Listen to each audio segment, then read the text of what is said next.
versículos, eu deixei aí, para ficar mais fácil para você, está na página 7. Só que, se nós formos seguir ponto a ponto do que eu coloquei, talvez pode se tornar complexo a compreensão sua. Então, eu vou te dar uma clareza no começo do que eu vou falar, do que eu vou tratar. Nós vamos seguir aqui, pelo menos, os títulos, porque eu quero que você esteja voltado para mim do começo ao fim, com a caneta na mão, anotando tudo, e quando você chegar em casa, você vai ver que tudo o que eu falar aqui, do começo ao fim, está esboçado. Então, o texto base que eu quero usar é no Evangelho de João, capítulo 15. Nós vamos ler o verso 1 e o verso 2. Depois nós leremos o verso 5, o verso 7 e o verso de número 9. A parte que me coube aqui falar, está na página 5. Então, Evangelho de João, capítulo 15. Então, nós vamos ler verso 1, verso 2. Depois nós leremos o 5, o verso 7, o 9 e o 15. Esses serão os versículos que nós usaremos como base para o estudo nessa noite. Todos encontraram? Diz assim o verso 1 e o verso 2. Eu sou a videira verdadeira e meu pai é o lavrador. Toda a vara em mim que não dá fruto atira, e limpa toda aquela que dá fruto, para que dê mais fruto. Verso 5. Eu sou a videira, vós as varas. Quem está em mim e eu nele, esse dá muito fruto, porque sem mim nada podeis fazer. Verso 7. Se vós estiverdes em mim, e as minhas palavras estiverem em vós, pedireis tudo o que quiserdes, e vos será feito. Verso 9. Como o Pai me amou, também eu vos amei a vós. Permanecei no meu amor. Verso 15. Já vos não chamarei servos, porque o servo não sabe o que faz o seu senhor. Mas tenho-vos chamado amigos, porque tudo quanto ouvi de meu Pai vos tenho feito conhecer. Pode se assentar, com a Bíblia aberta, revista aberta e caneta na mão e olhando aqui para mim. Eu coloquei aqui como título, na página 5, eu coloquei assim, só frutificamos se permanecermos em Cristo e na sua sã doutrina. O que eu quero falar hoje para ficar claro, para que vocês consigam acompanhar o meu raciocínio? Eu quero falar nessa noite sobre, no mínimo, 3 assuntos para que você tenha compreensão. Primeiro, nós precisamos permanecer em Cristo. E o que é permanecer em Cristo? Isso é o primeiro tema que eu quero trabalhar. Permanecer em Cristo. E o que isso significa? Segundo, se vamos permanecer em Cristo, o que é permanecer na sua palavra? O que significa permanecer na palavra? Então, recapitulando, vamos permanecer em Cristo, permanecer na palavra, aí sim, frutificaremos. E quais são os frutos que a Bíblia diz que teremos? Então eu quero tentar aqui no mínimo responder essas 3 questões. Permanecer em Cristo, vou repetir para você guardar. Permanecer na palavra de Cristo e quais são os frutos que devemos ter. Para isso eu usei João 15. João 15, na minha visão, se o Espírito de Deus, e eu acredito que Ele vai dar clareza à igreja nessa noite, se você tiver a clareza e colocar em prática a palavra, a sã doutrina, aqui está uma das maiores chaves de Deus para que nós possamos ter um relacionamento verdadeiro com Cristo. Então vamos lá. Bíblia aberta, João 15, eu vou ler o verso 1 e o verso 2. Ou se você estiver seguindo na revista, na página 5, está aí, fica mais fácil. Página 5 ou Evangelho de João, capítulo 15, verso 1 e 2. Diz assim o primeiro verso. Eu sou a videira verdadeira e meu pai é o lavrador. Toda a vara em mim que não dá fruto atira e limpa toda aquela que dá fruto. O que o Evangelho de João, capítulo 15, começa a dizer? Preste muito atenção aqui.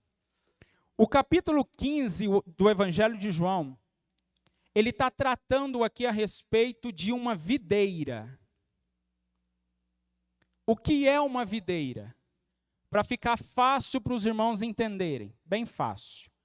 Videira seria uma espécie de um pé de uva. Simples assim. Então João vai falar sobre uma videira. Esta palavra que ele usa, videira, esse simbolismo, não é exclusivo do evangelho dele. A palavra videira é tratada no Antigo Testamento. A palavra videira se referia ao povo de Israel. Essa palavra videira você encontra 11 vezes no livro de Salmos, 10 vezes no livro de Provérbios. Mas existe um texto que ela é exclusiva. Ela dá uma maior visão do que é a videira, que está no livro do profeta Isaías, capítulo 5, verso de 1 a 7.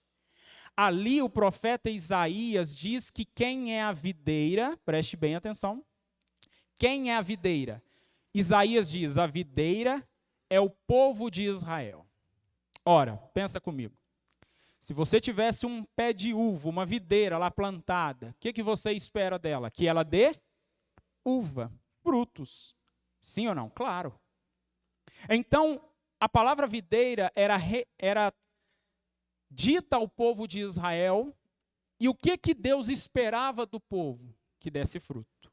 Só que o povo de Israel não conseguiu dar os frutos que Deus queria, ou deu alguns frutos em partes. Ele não conseguiu frutificar da forma que Deus queria. Israel se tornou infrutífero, infiel, e saiu por diversas vezes da presença de Deus. Israel, no Antigo Testamento, ele foi levado para 2 cativeiros, por desobediência e não ter frutificado como Deus queria. Vocês conhecem bem.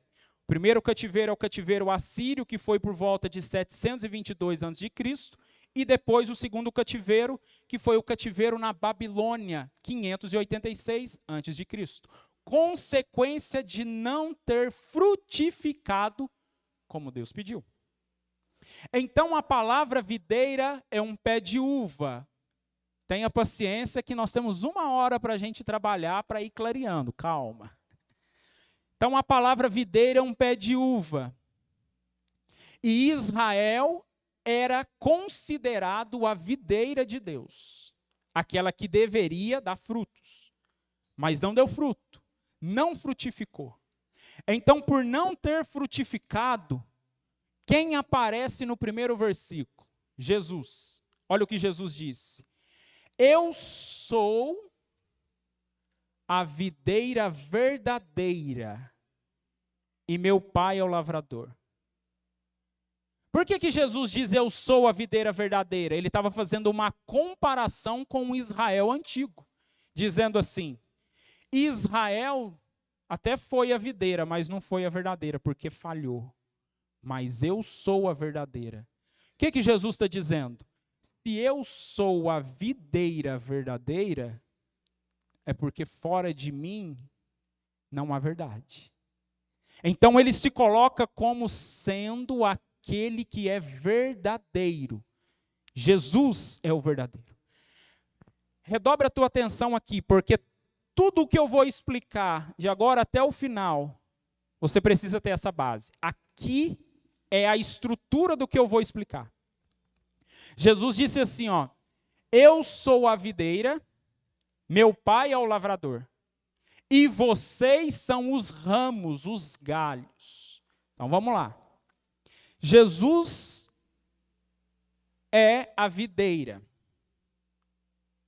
O pai é o lavrador. O que o pai faz? O pai, que é Deus, cuida da terra, abre a terra, planta a videira, joga água. O pai é aquele que, por ser o lavrador, ele cultiva a videira. Então, Jesus é a videira, o pai cuida da terra e cuida da videira. Eu, vocês, os pastores, obreiros, diáconos, presbíteros, todos nós que estamos aqui somos os galhos, os ramos. Ficou claro? Jesus é a videira, o pai é o lavrador, eu e você somos os ramos. Preste atenção aqui em mim. O que o galho tem que fazer? O galho precisa estar ligado onde? No ramo. Nós somos os ramos têm que estar ligados onde? Na videira. E quem é a videira? Então é aqui que eu quero construir o pensamento com vocês nessa noite. Nós, para que possamos praticar a verdadeira sã doutrina, precisamos estar conectados em Cristo. Não existe outra forma. Não existe outro evangelho sem ser o de Cristo. Só tem ele. Então Jesus diz, eu sou a videira verdadeira e meu pai é o lavrador. Verso 2. Toda vara em mim que não dá fruto, atira e limpa toda aquela que dá fruto. Já sabemos que nós somos os galhos. E que o pai é o lavrador e que Jesus é a videira. Qual é a função do pai, que é o lavrador? O pai cuida da terra, faz tudo aquilo que eu disse para vocês, mas o pai tem uma outra função na videira. Qual é? Procurar e encontrar frutos. Encontrar frutos onde? Em mim e em você. O pai sempre vai descer na videira e procurar frutos. Frutos que ele não encontrou em Israel. O pai vai querer encontrar fruto na minha e na sua vida. Só que aqui surge uma grande questão. Que fruto é esse que Deus espera encontrar? Se fôssemos fazer essa pergunta de uma forma rápida, pastor Elias, talvez teríamos a resposta seguinte: eu sei, irmão, quais são os frutos. O fruto que Deus espera encontrar deve ser eu ser um pregador do evangelho. Ele quer que eu pregue. O fruto deve ser eu ser um regente na igreja. Talvez o fruto deva ser eu sair evangelizando. Talvez o fruto deva ser eu sair visitando os necessitados, entregando o alimento. Como o pastor Carlos disse, ser consagrado na igreja. Esses são os frutos. Podem até ser frutos, mas esses não são os frutos principais que o lavrador, Deus, quer encontrar em mim e em você. Se não são esses, quais são os frutos? Gálatas responde. Os frutos do Espírito são o quê? Paz, mansidão, benignidade, longanimidade, temperança. Esses são os frutos do Espírito. Então vamos entender isso. Por que esses são os principais frutos que o Pai quer encontrar em nós? Porque os outros frutos que eu disse, como pregar, ensinar, evangelizar, ser consagrado e todos os mais, eles são frutos exteriores. E eles não produzem uma mudança de comportamento e de caráter em mim. Não sou eu que digo, é a Bíblia. Muitos chegarão no dia diante de Deus e dirão o quê? Senhor, em teu nome eu preguei, hein? Em teu nome eu estava na escola de obreiro. Em teu nome eu profetizei. Em teu nome eu expulsei demônios. Fruto, não é? E o que ele vai falar? Apartai-vos de mim que eu não vos Então esses frutos são importantes, mas eles não produzem uma mudança em nós. Agora, quer ver a diferença com o fruto do Espírito? Se eu tenho um fruto que é paz dentro de mim, onde que o fruto está sendo trabalhado? Interior. Se o pastor Elias quer brigar comigo aqui, sair no tapa, no murro comigo, se eu tenho paz, fui transformado de dentro para fora, o que eu vou fazer? Não vou brigar. Então, antes que o fruto da paz seja visto de fora, ele primeiro causou uma mudança onde? Dentro. Nós estamos confundindo frutos exteriores com fruto interior. Então vamos pegar um pé de mexerica pocã. Antes que a mexerica saia do galho, onde que a fruta foi formada? Tirando nutrientes que estavam dentro onde? Dentro do galho. Então, primeiro, para que a fruta fosse formada e se extrai primeiro de dentro do galho, para que apareça. Nós estamos fazendo o contrário. Queremos mostrar os nossos talentos e dons exteriores e não estamos sendo transformados por Cristo.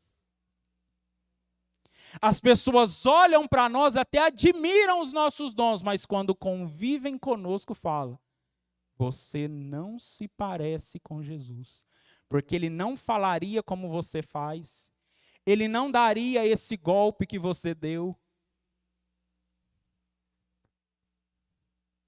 Então João está dizendo o quê? Que o fruto que ele quer encontrar é interior. Como que eu sei disso? Mateus capítulo 3, verso 8. Quando João Batista estava pregando, olha o que João Batista disse. Mateus capítulo 3, verso 8, ele diz assim, produzir frutos de arrependimento. João não falou para eles, produzam frutos exteriores. Não. Produza fruto interno, interior. Deixa a palavra transformar você de dentro para fora. Quando a palavra, a sã doutrina, a verdadeira palavra transforma a gente, naturalmente todo mundo começa a observar os frutos, mas primeiro é do lado de dentro. Então João está dizendo, verso 2, toda a vara em mim que não dá fruto, o que Deus faz? Está acompanhando comigo? Verso 2. Toda a vara em mim que não dá fruto. E depois, e limpa toda aquela que dá fruto, para que dê mais. O que está dizendo aqui? Nós somos os ramos, os galhos que Deus precisa encontrar fruto. E o Pai vai passar na vida de todo mundo que está aqui. Todo mundo. E o Pai tem duas funções.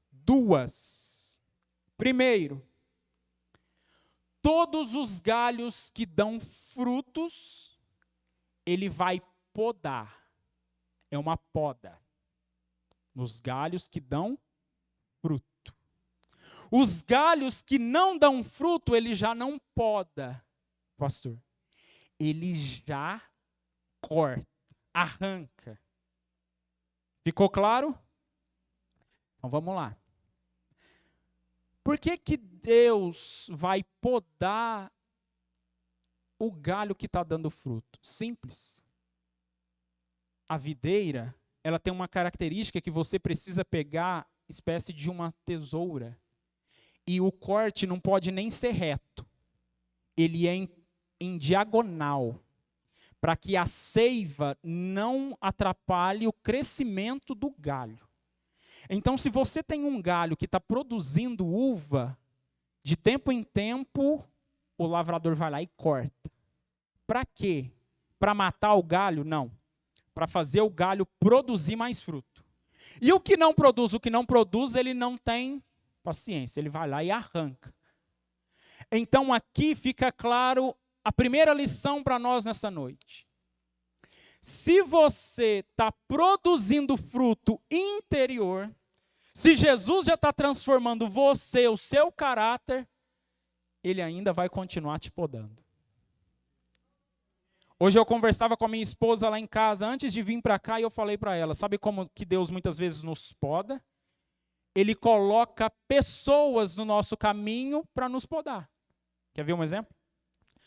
Você vai lá no teu quarto em secreto, ora para Deus e diz assim, Senhor, me dê paciência, mansidão, me dê domínio próprio do que eu falo. Saiu ali, está na rua, a primeira pessoa que você encontra te irrita.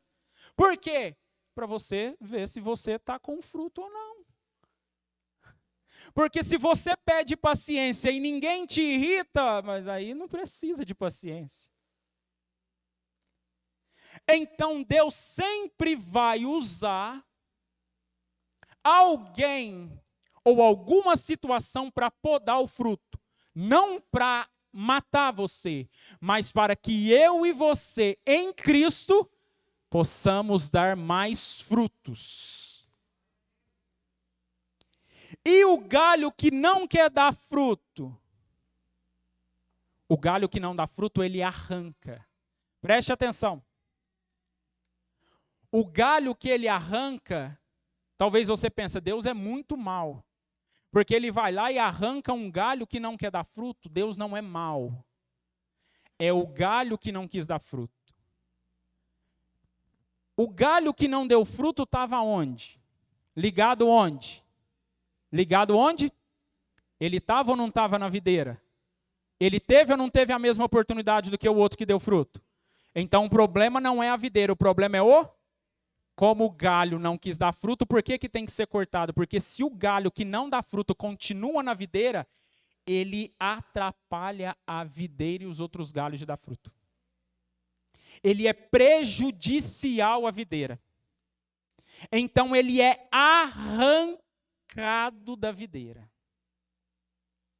Retomando o raciocínio, Jesus, a videira, o Pai, o lavrador, e nós temos que dar frutos. Fruto começa do lado de dentro para fora. Quem dá fruto é podado. Quem dá fruto, Deus vai usar situações. Quem dá fruto, Deus vai usar a palavra para nos confrontar, para que nós possamos dar mais fruto. Quem não dá fruto é arrancado da videira. Esse texto de João parece que fica um pouco obscuro e difícil de compreender. Mas agora vai ficar claro. Quando Jesus contou esse texto, Jesus falou aqui para o grupo de discípulos quando ele estava perto da sua morte. Era a última semana de Jesus na terra. Para quem que Jesus está falando esse texto aqui? Para o grupo de discípulos. Então, na verdade, o que Jesus está ensinando aqui, essa analogia que Jesus está falando, ele está falando sobre dois grupos de discípulos. Dois. Os que dão frutos são os 11 discípulos que vão permanecer nele. O que não dá fruto era Judas.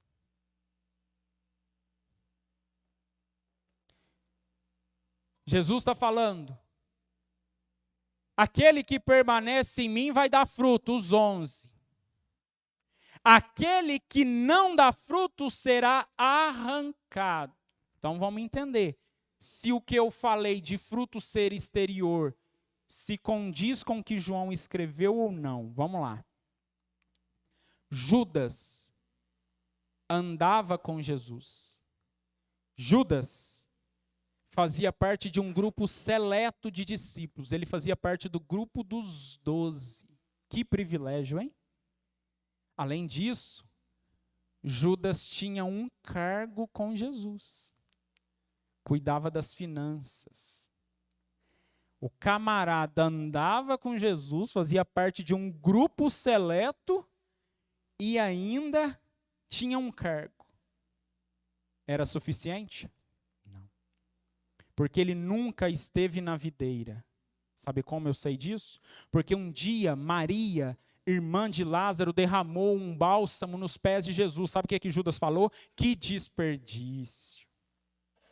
Olha o tanto de dinheiro que ela desperdiçou. Nós poderíamos pegar esse bálsamo e vender e dar aos pobres. Sabe o que o texto diz? O texto diz assim, ó, Judas não falou isso porque gostava de ajudar os pobres. Ele falou isso porque ele era ladrão.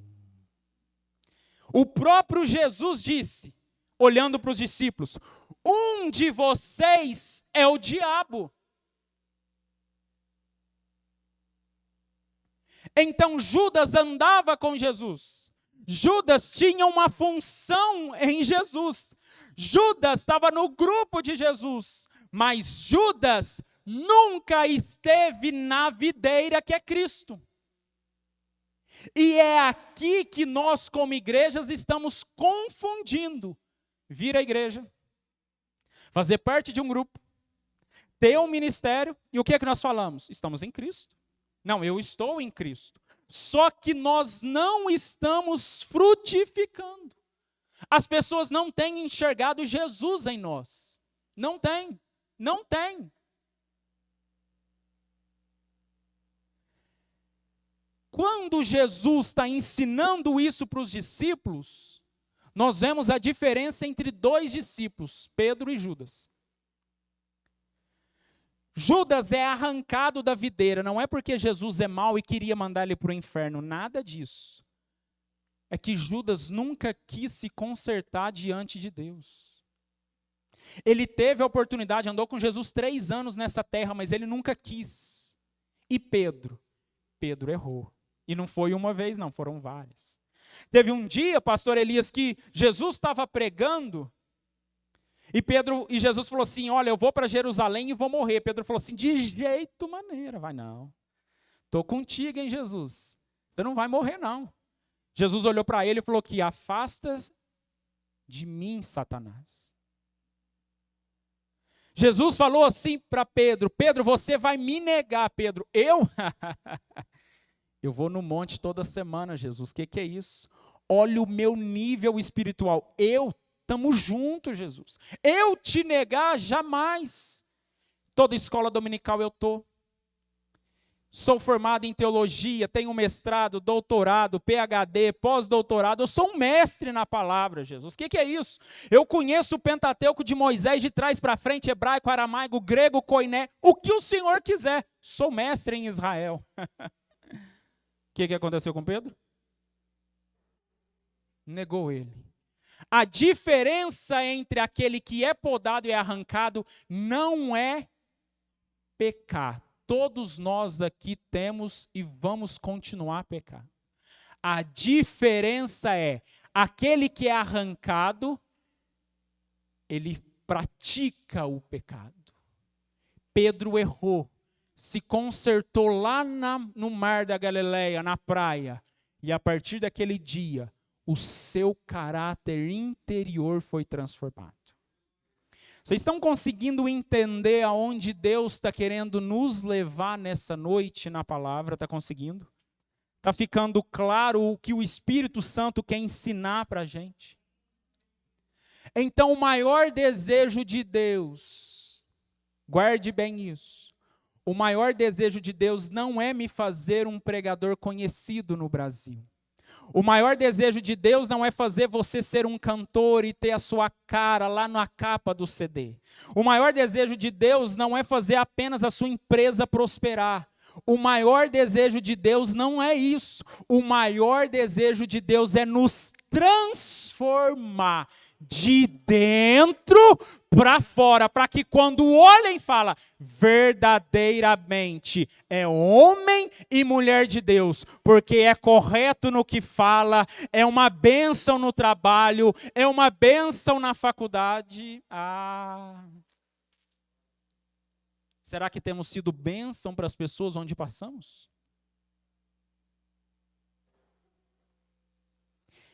Então aqui, ó, verso 1 e 2, ficou claro, agora nós vamos para o verso 5.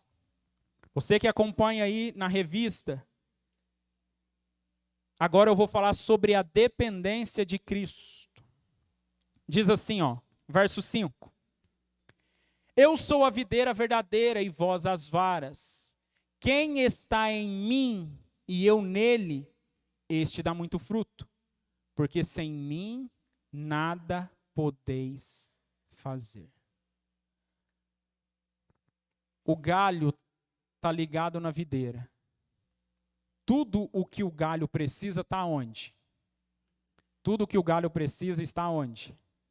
Os nutrientes estão onde? Tudo que o galho precisa já está na videira. Se eu tirar o galho da videira e deixar ele aqui, ele morre. Então ele precisa estar em Cristo. Porque fora de Cristo não tem nada. Então o galho que dá fruto, ele não dá fruto por ele, ou porque ele é bom para dar fruto. Ele dá fruto porque os nutrientes saem da videira que é Cristo. Jesus deixou bem claro: sem mim nada podeis fazer. Na última vez que eu preguei aqui em casa, eu até disse para os irmãos, eu citei um exemplo. Como a água, lembram? Eu disse para os irmãos, eu preciso de Jesus para tomar um pouco de água? E eu falei para vocês, claro que não. Eu nem preciso de Jesus, eu posso fazer isso. Ó. Precisei de Jesus? Claro que precisei. Quem criou a água? Quem criou a minha vida? Quem criou todas as coisas? Então, o nosso maior erro é pensar que não dependemos de Jesus.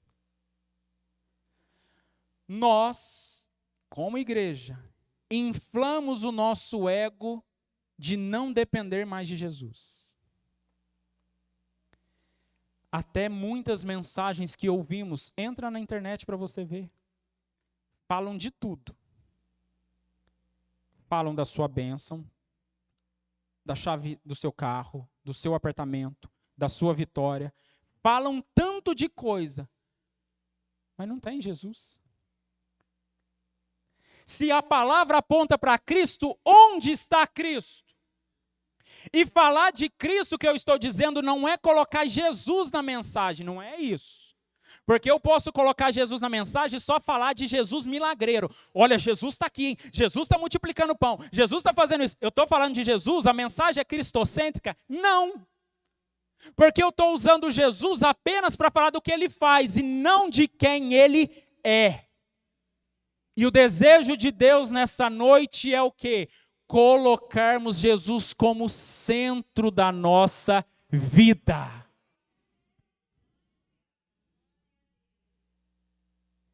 Precisamos retornar ao Evangelho.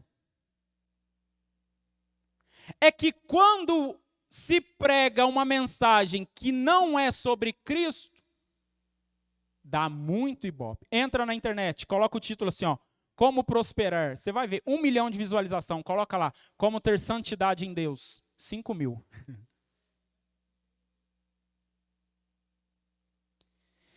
Tiramos Jesus do centro da sã doutrina, da mensagem. E não existe doutrina sem Cristo, porque é Ele que é o centro de todas as coisas. Verso 7. Quem me acompanha ainda diga amém. Quem fechou a Bíblia, diga glória a Deus. Verso 7 diz assim, ó, se vós estiverdes em mim, e as minhas palavras estiverem em vós, pedireis o quê? Então, como uma forma didática, não vou fazer isso de novo e não gosto de fazer isso, só como uma forma didática. Olha para quem, uma pessoa aí do seu lado e diz assim, ó, se você permanecer em Cristo, você vai poder pedir o que você quiser. Ah, agora vamos ver se isso é verdade. Olha o que o texto está dizendo. Se vós estiverdes em mim, preste bem atenção. Não se canse, não se distraia. Eu sei que não é fácil, 2 horas sobre ensino, mas tenha paciência. Como o pastor Carlos disse, vamos nos ater à palavra de Deus. Olha o que o texto está dizendo. Se vós estiverdes em mim. Por que Jesus está dizendo, se vós estiverdes ou se vós permanecer em mim?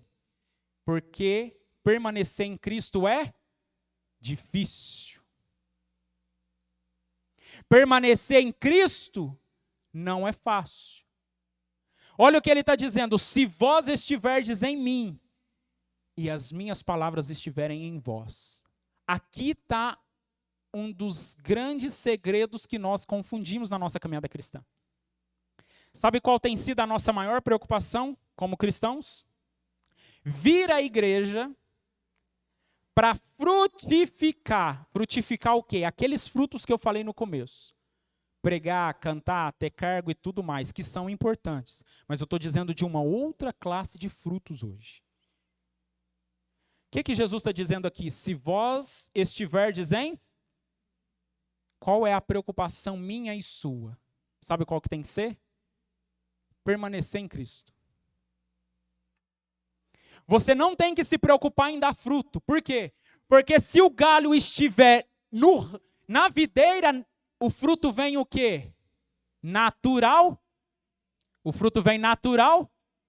Então o galho não precisa ficar assim, meu Deus, hoje eu tenho que dar fruto, eu tenho que frutificar, eu tenho que fazer alguma coisa, não. Ele só precisa ficar em Cristo. E o que é ficar em Cristo? Acordar todas as manhãs, antes de você ir para o trabalho, tira um tempo, lê a palavra e ora. Você está em Cristo. Quando você estiver no seu trabalho, toma cuidado com o que você fala, com o que você vê. Você continua permanecendo em Cristo. Quando você tem a oportunidade de falar da palavra para alguém, você está em Cristo. Em todos os lugares estamos em Cristo. Nós não precisamos estar em Jesus na igreja só, não. 2 vezes na semana, não, é muito pouco. Precisamos estar em Cristo todos os dias. Então, a partir de hoje, não venha preocupado só com o fruto. Se preocupe em estar em Jesus. Permanecer em Jesus. Tem um texto de Lucas que fala que Jesus orou a noite toda.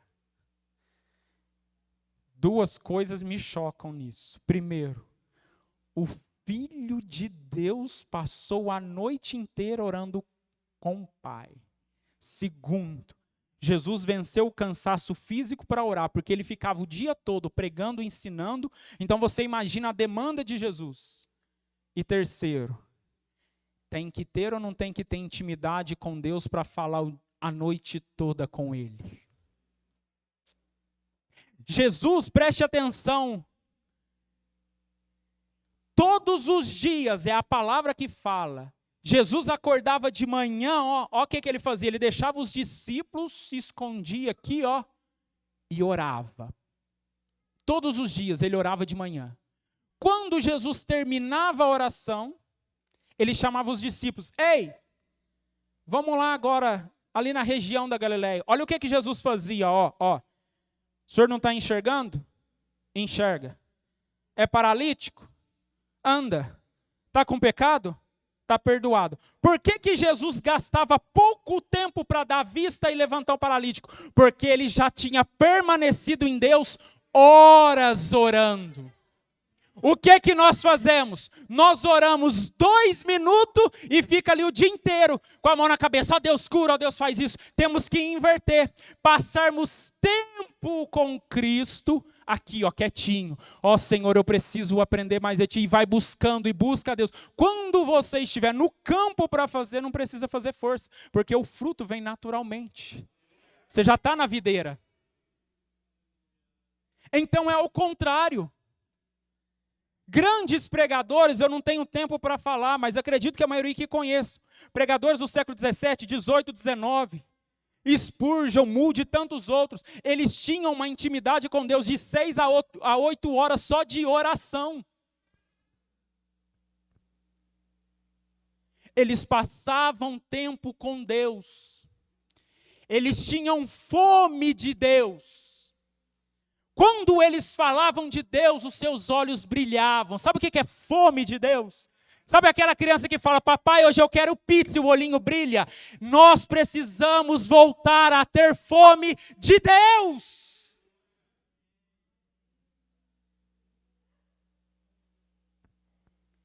Precisamos colocar Cristo como centro. Precisamos permanecer em Cristo. E aqui vai uma pergunta, se você quiser anotar, anote. Como sabemos se estamos em Cristo?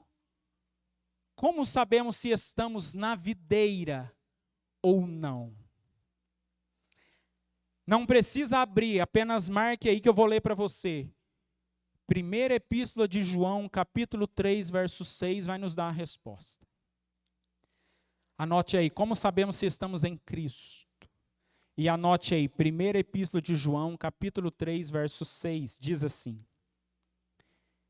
qualquer que permanece nele não vive pecando. Qualquer que vive pecando não o viu, não o conheceu. Uma das maiores características que sabemos se estamos em Cristo ou não é pela nossa conduta de prática de pecado. Não estou falando em impecabilidade. Já disse e repito, aqui não tem super-homem ninguém. Estou falando de prática de pecado. Pastor Elias e o pastor Carlos aqui, eles pastoreiam e sabem o que eu vou dizer. Quantas vezes nós vemos irmãos na igreja, sabe fazendo como?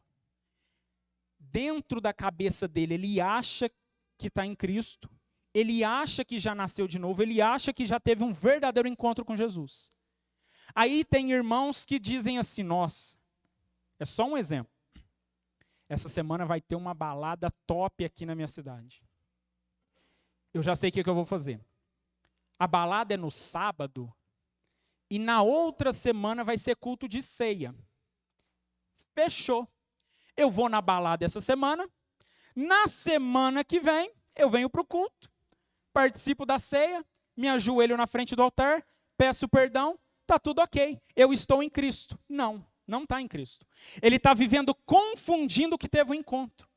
Porque quando Jesus diz assim, ó, se vós estiverdes em mim, ele não está falando está em mim de vez em quando.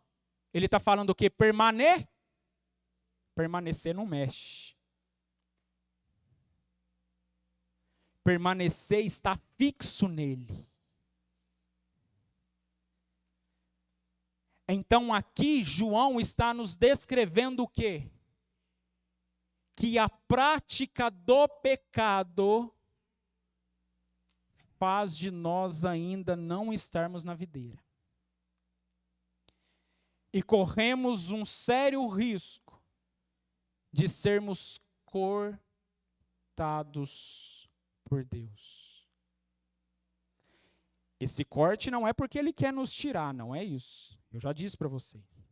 É porque nós nunca quisermos estar nele. Nós nunca quisermos frutificar nele. Nós brincamos com o evangelho. Mas olha o que o texto vai dizendo. Se vós estiverdes em mim, as minhas palavras estiverem em vós, pedireis tudo o que quiser. Lembra do que eu mandei você perguntar para a pessoa do seu lado?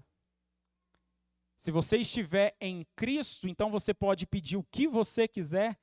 Aqui há um outro equívoco nosso como cristão. Por quê? Imagine comigo. Vamos dar um exemplo. Imagine que Deus chama uma pessoa que não conhece a Ele, nunca foi regenerado, não nasceu de novo, uma pessoa pecadora. Deus chama uma pessoa. E pergunte assim para ela, olha, eu te dou o direito de você me pedir tudo o que você quiser. O que essa pessoa pediria? Coisas para o seu bel prazer. Pediria umas 50 Ferrari, 30 casas na praia, um tanto de coisa. Não estou dizendo que isso é errado. Não é isso. Salomão foi o mais rico de todos, não é essa a questão. A questão que eu estou dizendo é que se Deus desse liberdade para a gente ir pedir o que quiséssemos, pediríamos o que nós queremos.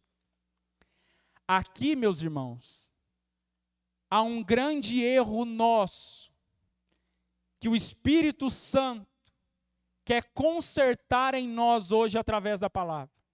Por quê? Por que que nós vamos diante de Deus e pedimos algo a Cristo e Ele não nos responde? A primeira resposta é o livro de Tiago, que diz assim: vocês não recebem o que pedem porque vocês pedem mal, para gastar nos seus próprios deleites. Segundo, uma outra resposta é o livro de Isaías, capítulo 59. Isaías disse assim: que há uma separação entre nós e Deus por causa dos nossos pecados. Então, orações nossas que não são respondidas, por quê? Estamos pedindo mal. Estamos pedindo longe da palavra. Segundo, há uma separação entre nós e Deus causada pelo pecado. Então aqui está a resposta. Se eu e você permanecermos em Cristo, estivermos nele, fixos, preste atenção, sem variação de movimento, sem estar bem com Deus na segunda e ficar um ano sem orar, sem andar reto com Deus uma semana e ficar 3 anos desviado, fixo na videira, todos os dias em Cristo, o que que acontece? Lembra do que eu ensinei no começo? Se nós estivermos na videira, Deus começa a transformar o que em nós? O nosso interior. Então aqui é um dos grandes segredos que nós confundimos. Se nós estivermos em Cristo, Ele começa a mudar o meu coração, a minha mente, os meus olhos, minha forma de falar. E naturalmente, se eu estou em Cristo, estou sendo transformado, eu vou para a oração pedindo o que eu quero ou pedindo o que Ele quer? Então, quando Jesus diz: se vós estiverdes em mim, as minhas palavras estiverem em vós, pedireis tudo o que quiser e vos será feito. Ele não está dizendo que é o que você quer, ele está dizendo: permanece em mim, que eu vou mudar a sua vontade, aí eu vou poder responder a sua oração, porque você não vai mais pedir o que você quer, você vai pedir segundo a minha vontade. E se pedir segundo a vontade de Deus, aí tem resposta. O que nós fazemos? Pegamos uma folha e colocamos e dissemos assim, ó: Deus, vou marcar aqui algumas coisas que eu estou precisando na oração, Deus. Trocar de carro, dobrar o meu salário na empresa, estou precisando aqui fazer uma viagem na praia, porque eu ando muito estressado, Deus, viagem na praia. Estou precisando de um telefone novo, com 128 gigas de memória, porque o meu já não está cabendo nada. E vai colocando: quero uma bolsa do Louis Saint Laurent, quero isso, quero aquilo, um sapato novo, as irmãs rindo, e vai colocando e vira do outro lado e coloca. Sabe o que a gente fala para Deus em oração? A gente apresenta essa folha para Deus e diz assim: Senhor, isso daqui é o que eu quero, eu só preciso que o Senhor assine aqui embaixo. Fazemos isso ou não fazemos? Nós estamos indo diante de Deus e estamos pedindo o que nós queremos. A palavra de Deus diz que nem orar nós sabemos. Nem orar. A gente está indo diante de Deus para pedir a nossa vontade. E sabe o que a Bíblia diz? Que os planos de Deus não podem ser? Os planos de Deus não podem ser? Mas o meu e o seu pode. Sabe por que tem muitas pessoas na igreja frustrados com a igreja, com Jesus e tudo mais? Porque entenderam o evangelho errado. Acharam que o evangelho é espécie de uma lâmpada mágica. A igreja é a lâmpada e você esfrega na igreja e Jesus sai da lâmpada e aparece. E diz assim, com uma gravata de garçom: pois não, estou aqui para realizar todos os seus desejos. Mas às vezes as pessoas frustraram e eu converso muito com a minha esposa, porque talvez nós, como pregadores, estamos errando. Estamos pregando o que o mundo já prega, apenas as coisas dessa terra. E elas são necessárias, e muito. Mas nós tiramos Cristo do centro do evangelho e colocamos nós. Aqui guarda, anota, grava, guarda isso na cabeça, não deixa Satanás roubar isso que eu vou falar. O que João, no evangelho dele, disse no primeiro capítulo? Preste atenção. Evangelho de João, capítulo 1, verso 1 ao 3. João disse: no princípio era o Verbo, e o Verbo era Deus. E o Verbo estava com todas as coisas foram feitas por ele. E sem ele, nada do que foi feito se fez. Então vamos lá. Gênesis capítulo 1, verso 1. O que o texto diz? No princípio criou Deus os céus e a terra. Preste atenção. Quando a palavra no princípio aparece, ela está aparecendo para dar uma conotação de que houve um começo, que as coisas começaram a ser criadas. No princípio criou Deus. Espera aí. Tem o princípio, mas quem criou esse princípio? Deus. Então Deus é anterior ao... Onde que Deus está? Ele é o começo de tudo, sim ou não? Guarde bem aqui o que eu estou explicando. Deus é o começo. Ele é o começo. Jesus disse: eu sou o caminho, a verdade e a vida. Ninguém vem ao...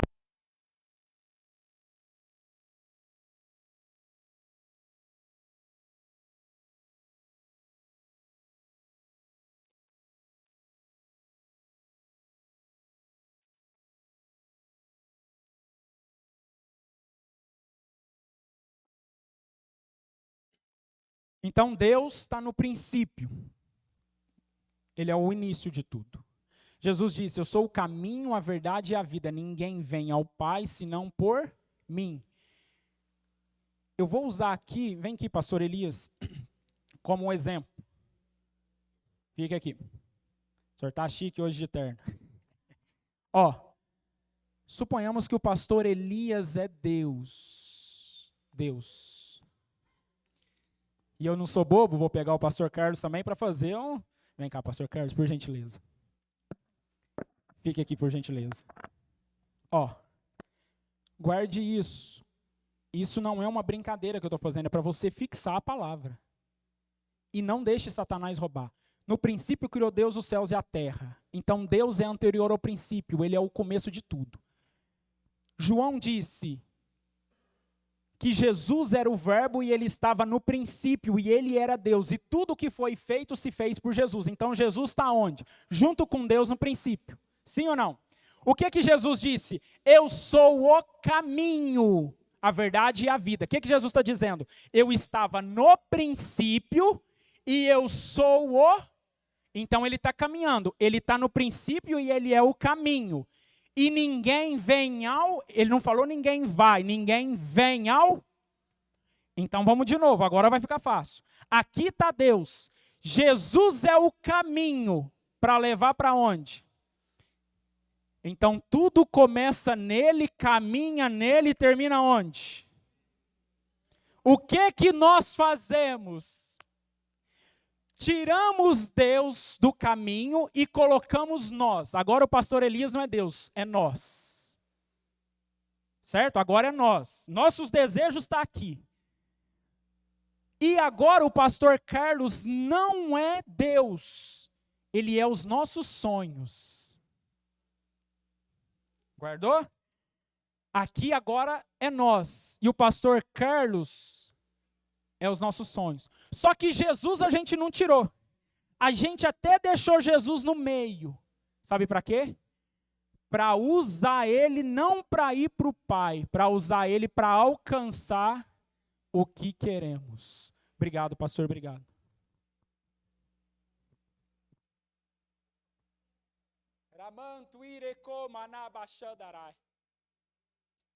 tiramos Deus do começo e colocamos nós. Tiramos Deus do final e colocamos nossos sonhos. Então a gente está vindo para a igreja para quê? Jesus, hoje eu vou lá no culto, hein? Mas pelo amor de Deus, faz alguma coisa aí por mim. Porque eu estou precisando que o Senhor me faça alcançar os meus sonhos, meus desejos, os meus projetos. A gente está usando Cristo como um amuleto para resolver os nossos problemas. A multidão seguia Jesus. Onde Jesus ia, a multidão estava, mas só queria pão e peixe. Quando Jesus apertou o discurso, todo mundo começou, opa, esse discurso eu não gosto. Aí Pedro falou assim, Jesus, não dá para maneirar não, esse tipo de mensagem está fazendo todo mundo ir embora. Aí Jesus olhou para Pedro e falou assim, você quer ir embora também, Pedro? Aí Pedro falou, não dá, Jesus, porque só o Senhor tem palavras de vida eterna. O que precisamos resgatar? Entender que Deus é o começo, Jesus é o caminho para nos levar para o Pai. É substituir o que queremos por aquilo que Deus quer, por aquilo que Ele deseja. E eu tenho aqui mais 3 minutinhos. Eu te cito 4 homens de Deus que fizeram isso há milhares. Todos os homens que entenderam que não se deve viver na prática do pecado e do jeito que querem, e nem fazer o que deseja, mas fazer o que Deus pede, todos eles conseguiram grandes feitos em Deus. Mas eles não fizeram o que eles quiseram. Eles fizeram o que Deus queria. Primeiro, Noé. Deus disse assim, Noé, eu vou destruir a terra. Mas eu achei graça em você e eu vou te dar uma missão. Você vai construir uma embarcação. O texto diz que Deus falou assim para Noé, a medida do barco é tanto de largura, tanto de altura, isso você vai fazer desse jeito. Se fosse eu, estou falando de mim, eu começaria a construir o barco e falaria assim, Senhor, eu estava aqui pensando, o Senhor falou para fazer ele com 100 metros, mas eu estou achando ele um pouquinho estreito. Eu estava pensando em fazer um puxadinho aqui, aumentar só uns 5 metros, assim não vai dar muita diferença no barco. Fazemos ou não fazemos isso? Noé não fez um puxadinho. Ele não inventou porta e nem janela onde Deus não mandou colocar. Ele só fez exatamente o que Deus mandou ele fazer. Moisés, lembra de Moisés? Deus disse assim, Moisés, constrói o tabernáculo para mim. Deus foi falando as peças. Mesa dos pães da proposição. Deus foi falando lá, candelabro de ouro. Deus foi falando o altar de holocausto. Ele não inventou nenhuma peça, mas ele fez exatamente o que Deus mandou. Olha o que Moisés fez, é o que eu acabei de falar. Moisés tinha consciência que Deus é o começo, meio e fim. Porque Deus falou assim, Moisés, pega o povo e anda, mas eu não vou não, viu? Sabe o que Moisés falou? Se a tua presença não for, eu não vou. O foco de Moisés não era a terra somente, era andar com Deus. Quando temos os nossos olhos na terra, nos nossos sonhos, quando Jesus não realiza o que queremos, como o pastor Carlos disse, apostatamos da fé. Esse Jesus não faz o que eu quero, então eu vou sair daqui e eu vou para outra igreja. Talvez na outra igreja eles pregam do jeito que eu gosto, talvez na outra eles realizam do jeito que eu gosto. E eu e você somos servos, mas Ele que está sentado em um alto e sublime trono é o Senhor. Aqui eu encerro. Verso 9 diz assim, e o verso 15, para encerrar. Como o Pai me amou, também eu vos amei a vós. Permanecei no meu amor. Verso 15. Já não vos chamarei mais servos, porque o servo não sabe o que fez ao seu senhor. mas tenho-vos chamado amigos. Olha o que Jesus está dizendo. Como o Pai me amou, eu amei a vós. Permanecei no meu amor. Eu sei que você já está cansado, mas entenda o que eu vou dizer. Jesus está dizendo, eu estou no Pai, e eu estou em vocês e vocês em mim. Então permanece em mim assim como eu permaneço no Pai. Então vamos entender isso. Jesus está em Deus. E se nós estivermos em Jesus, nós estaremos em Jesus e em... Tem alguma coisa que Jesus pediu para o Pai que ele não fez? Então, tudo aquilo que vamos pedir segundo a vontade de Cristo, o Pai responde. Não, peraí, pregador, teve um dia lá no Getsemane que Jesus falou, se possível for, afasta de mim este... Mas o que Jesus disse? Se possível. Ele não falou, seja feito a minha vontade. Está entendendo? A visão de servo. O próprio Filho de Deus sabia, eu não desci aqui para fazer o que eu quero, realizar os meus sonhos, os meus desejos. Mas se possível for, afasta de mim. Mas seja feito o quê? Aquilo que o Senhor já estabeleceu. A tua vontade, porque é a tua soberania que tem que vir. Então, quando nós chegarmos diante de Deus, nós estamos com uma visão equivocada. Se coloca de pé. Posso fazer uma oração? Bem rápido. Se coloca de pé, por gentileza.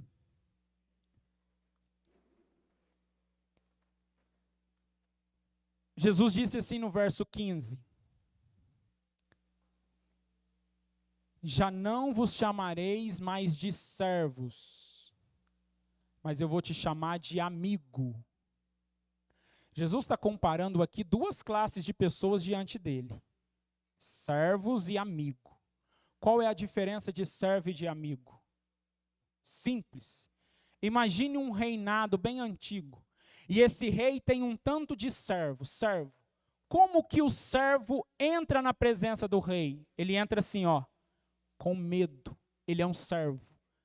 Ele não fica toda hora na presença do rei. Ele só serve o rei, mas a maioria das vezes ele serve por medo. Ele entra lá e diz assim, meu rei, aqui está água.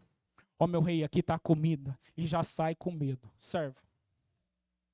Amigo também é servo. Amigo também serve, mas o amigo não entrega e fica com medo. O amigo entrega algo para o rei. E aí, meu rei, tudo bem? E fica na presença do rei. O servo, preste atenção no que eu vou dizer. O servo entrega o objeto e sai da presença do rei.